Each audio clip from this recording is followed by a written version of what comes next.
بسم اللہ الرحمن الرحیم۔ السلام علیکم محترم ناظرین، ہم اپنے چینل قرآنک وظائف میں آپ کو خوش آمدید کہتے ہیں۔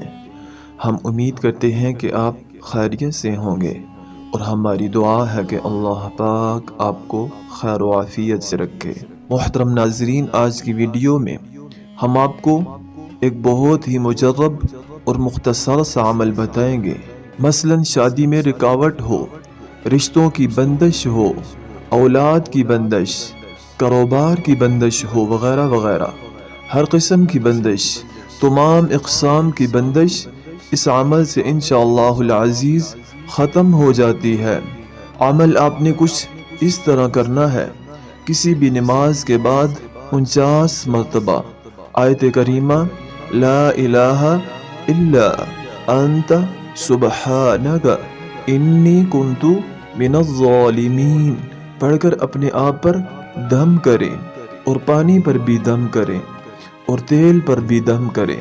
اول و آخر درود شریف 11 بار پڑھیں، اور اس کے بعد اللہ رب العزت سے گڑ گڑا کر دعا کریں، یا اللہ، یا رب العالمین، یا رب الحی القیوم، میری ہر قسم کی بندش کو ختم کر دے جو کسی طرح سے بھی ہوئی ہو یا کسی نے بھی کی ہو۔ بس یہ عمل مکمل ہو گیا۔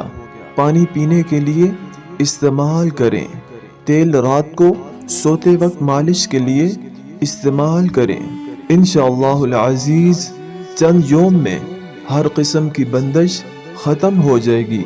اس عمل کو 11 دن سے 21 دن تک کرنا ہے۔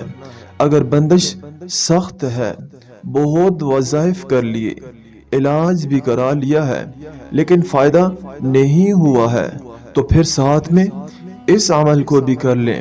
انشاءاللہ العزیز صرف 7 دن کے اندر اندر کیسی بھی بندش ہو 100% ختم ہو جائے گی۔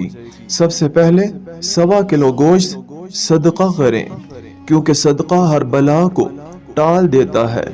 اس عمل کو بعد نماز عشاء کرنا ہے۔ سب سے پہلے 4 رکعت نماز نفل حاجت بندش ختم کرنے کی نیت سے پڑھیں۔ ہر رکعت میں سورہ فاتحہ کے بعد 49 بار آیت کریمہ لا الہ الا انت سبحانک انی کنت من الظالمین پڑھنی ہے۔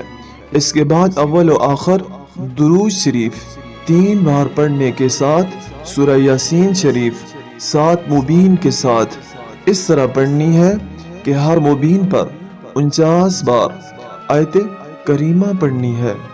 اس عمل کے بعد بھی اللہ تعالیٰ سے گڑ گڑا کر اپنی حاجات کی دعا کریں۔ پانی اور تیل پر دم کریں، پانی پیتے رہیں اور تیل مالش کے لیے استعمال کریں۔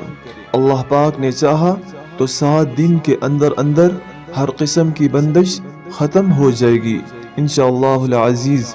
آخر میں آپ سے ایک چھوٹی سی گزارش کریں گے، اگر آپ نے ہمارے چینل کو سبسکرائب نہیں کیا تو ہمارے چینل کو ضرور سبسکرائب کر لیجئے، اور اس ویڈیو کو زیادہ سے زیادہ شیئر کیجئے تاکہ کسی دوسرے ضرورت مند کو بھی فائدہ ہو جائے۔